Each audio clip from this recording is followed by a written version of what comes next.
नमस्कार दोस्तों, आपका स्वागत है स्टैटिस्टिक्स माय पैशन। मेरा नाम प्रियांशु जैन और इस वीडियो में हम जानेंगे स्क्यूनेस के बारे में।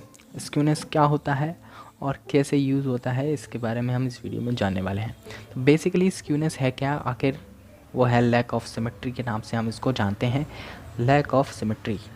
अब सिमेट्री क्या होती है इसके बारे में जान लेते हैं। सिमेट्री भाई हमने बचपन में पढ़ा है। जैसे कि मान लीजिए हमारा फेस है, एक सिमेट्रिकल फेस होता है हमारा, है ना। सिमेट्रिकल फेस है। हम अगर अपने चेहरे को दो बराबर हिस्सों में अगर देखें, लेफ़्ट हिस्सा और साइड राइट हिस्सा, लेफ़्ट और राइट हिस्सा जो हैं दोनों बिल्कुल सिमेट्रिकल हैं। अगर किसी का अलग हो तो बात अलग है, लेकिन वैसे सिमेट्रिकल होते हैं। अपने फेस को ही देख लीजिए।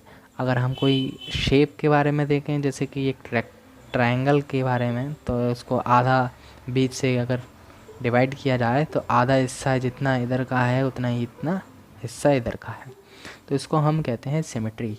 तो अगर इस सिमेट्री में कमी आ जाए या टेढ़ा मेढ़ा कुछ हो जाए या मुंह के, जैसे कि इस फेस में मैंने बोला, अगर कुछ फेस में अगर यहाँ पे कुछ टेढ़ा मेढ़ा हो या कुछ प्रॉब्लम हो तो सिमेट्री में कमी आ जाती है। इसी को हम स्क्यूनेस जानते हैं। अब ये स्क्यूनेस आखिर हमको पता कैसे लगी? जैसे कि हम नॉर्मल डिस्ट्रीब्यूशन हम पढ़ते हैं स्टैटिस्टिक्स में, तो नॉर्मल डिस्ट्रीब्यूशन में एक बेल शेप आपको कर्व मिलता है।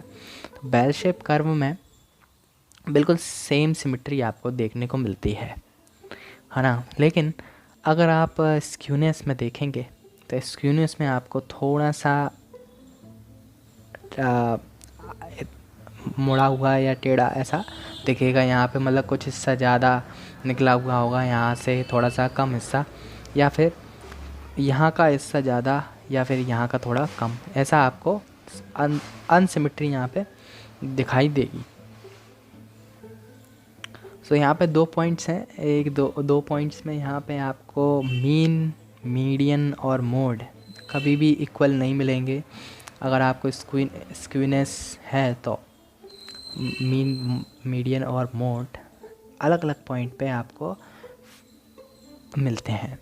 इसी प्रकार और दूसरा जो पॉइंट है, जब आप क्वार्टाइल्स निकालते हैं तो क्वार्टाइल्स निकालते समय फ्रॉम मीडियन, मीडियन से जब हम क्वार्टाइल्स निकालते हैं, जैसे कि मान लीजिए ये क्वार्टाइल्स कैसे, मतलब कि जैसे कि हमारा ये हो गया, मान लीजिए नॉर्मल डिस्ट्रीब्यूशन है और ये बीच से मैंने बना दिया, इसको हम मीडियन कहते हैं बीच वाले को।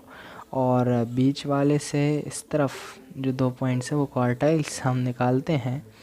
तो क्वार्टाइल्स निकालते समय हमेशा इक्वल डिस्टेंस पे नहीं मिलते हैं, यानी कि कुछ ना कुछ थोड़ी डिस्टेंस में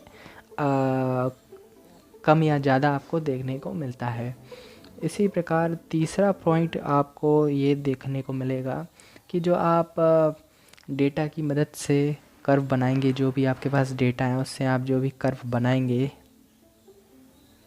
और कर्व बनाने के बाद आपको वो सिमेट्रिकल नहीं मिलेगा और वो एक तरफ ज़्यादा स्ट्रेच होता हुआ दिखाई देगा। मान लीजिए लेफ़्ट साइड हो या राइट साइड हो, वो थोड़ा सा स्ट्रेच होता हुआ वो आपको उस तरफ दिखाई देगा। अब यहाँ पे हम मेजर्स के बारे में थोड़ा सा बात कर लेते हैं। आखिर ये निकालते कैसे हैं मेजर्स, इसको कैसे हम नापेंगे अगर हम नापना चाहें तो। स्क्यूनेस निकालने का सबसे आसान तरीका पहला ये तो है, जब हम मीडियन का यूज़ कर रहे हों, मीडियन मतलब मीडियन से हम जब निकालेंगे तो स्क्यूनेस निकालने के लिए हम क्या करेंगे, मीन में से मीडियन को माइनस कर देंगे। जो भी हमारा डिफरेंस आएगा वो हमारी स्क्यूनेस होगी। ऐसे ही दूसरा एक और तरीका है, मीन में से हम मोड को भी माइनस कर सकते हैं। मीन में से हम मोड को माइनस करेंगे, जो डिफरेंस मिलेगा उससे हमें स्क्यूनेस का पता निकल जाएगा। ऐसे ही तीसरा एक और फॉर्मूला है, जब हमारे पास मीडियन या क्वार्टाइल्स हमारे पास हो, जैसे थर्ड क्वार्टाइल हमारे पास हो और मीडियन हो, तो हम इसका यूज़ करके भी स्क्यूनेस निकाल सकते हैं। तो ये थर्ड फार्मूला है और आप इन थर्ड फार्मूला को नोट कर सकते हैं। एक प्रोफेसर थे कार्ल पियर्सन, इन्होंने भी एक फॉर्मूला दिया हुआ है कार्ल पियर्सन, और इनका फॉर्मूला है s k is equal to mean minus mode upon में सिग्मा। तो ये एक और फॉर्मूला है। एक और फॉर्मूला है जिसमें आपका 3 मीन माइनस मीडियन का यूज़ करते हैं हम अपॉन सिग्मा। और इसके बाद एक नोट पॉइंट आप नोट कर सकते हैं जिसमें स्क्यूनेस को हम पॉजिटिव मानते हैं। स्क्यूनेस को पॉजिटिव मानते हैं जब मीन जो है इज़ ग्रेटर देन मोड हो तब। स्क्यूनेस को हम पॉजिटिव मानते हैं और स्क्यूनेस को हम नेगेटिव मानते हैं जब मीन, अच्छा इसमें एक और पॉइंट जोड़ सकते हैं, is greater than median also. इसके साथ ही median is less than mode and mean is less than median. तो ये आपको समझ में आ गया ही होगा कि ग्रेटर देन मीन बड़ा होगा तो पॉजिटिव है, अगर मीन छोटा होगा बाकी दो क्वांटिटी से तो हम जो है इसको नेगेटिव के अंदर लेते हैं। और भी हमारे पास एक फॉर्मूला है जिसको हम कहते हैं बोले coefficient of skewness, coefficient of skewness. तो बोले ने प्रोफेसर बोले ने काफ़ी अच्छा फॉर्मूला बताया, Q3 minus median minus Q1 upon में Q3 minus median plus median minus Q1। तो ये एक फॉर्मूला है, इससे भी आप स्क्यूनेस को निकाल सकते हैं। तो इस आई होप आपको अच्छे से समझ में आया हो। अब हम ड्रामेटिकली और डायग्रामेटिकली हम इसको और अच्छे से समझते हैं।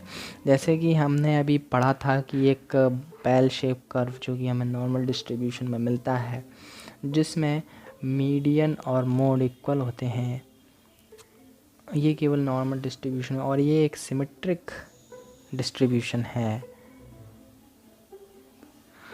और अगर हमारे पास अब स्क्यूनेस के बारे में हम बात कर रहे हैं तो स्क्यूनेस में क्या रहता है, थोड़ा हिस्सा स्ट्रेच हुआ होता है, जैसे कि यहाँ पे हिस्सा थोड़ा राइट साइड में स्ट्रेच हो रहा है, इसको हम पॉजिटिव स्क्यूनेस के नाम से जानते हैं।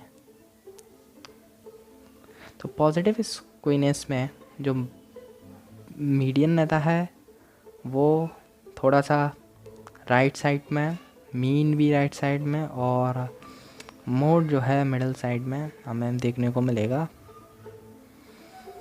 तो मोड यहाँ पे, मीडियन बीच में, और यहाँ पे मीन। और इसी तरीके से जब हम नेगेटिव की बात करते हैं तो नेगेटिव में लेफ़्ट साइड में आपको स्ट्रेच होता हुआ दिखेगा, और मीन हमेशा मीडियन तो बीच में ही रहता है, तो मीडियन। और मोड हमेशा मोस्ट फ्रिक्वेंसी से टच होता है, और साथ में यहाँ पे मीन हम लिख देंगे। तो इस तरीके से आपको ये अच्छे से समझ में आया होगा, आई होप। इस वीडियो को देखने के लिए धन्यवाद। अगली वीडियो में मिलते हैं जिसमें हम कर्टोसिस के बारे में जानेंगे।